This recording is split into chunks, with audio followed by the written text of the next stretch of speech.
काचे काचे तीसिया कटौले मोरे बाबा हो, कटौले मोरे बाबा हो। अरे तेली घर तेलवाना ओय छोटीना नदी।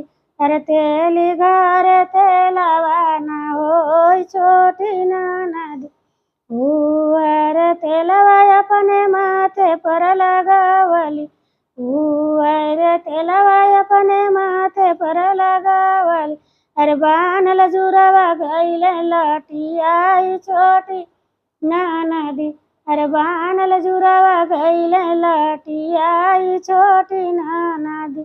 जुरवा दोवन गईली बाबा के सगार, अरे बाबा के सगाराम टिकुली गिरैले मजेदार छोटी ना नदी।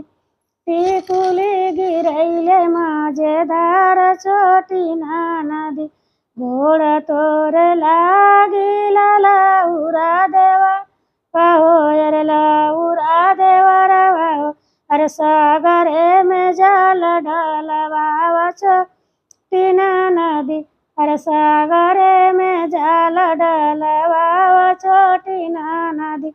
हे तनी बचन देवरु सुन भोजे कइला, अरे सुन भोजे कइला। सागरे में जाल डलवावे छोटी ना नदी। सागरे में जाल डलवावे छोटी ना नदी। आधे जाल फस सीधरी मछरिया, अरे सीधरी मछरिया। अरे जाल अरे आधे जाल टिकुलिया मा छोटी ना नदी। अरे आधे जाल टिकुलिया मार छोटी ना नदी। तो काज देव देवरु हाथ काय अंगूठिया, अरे हाथ काय अंगूठिया।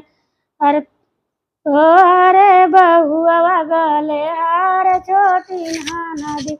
अरे तोरे बहुआ गले हार छोटी ना नदी। काचे काचे तीसिया कटावे मोरे बाबा हो, कटावे मोरे बाबा हो।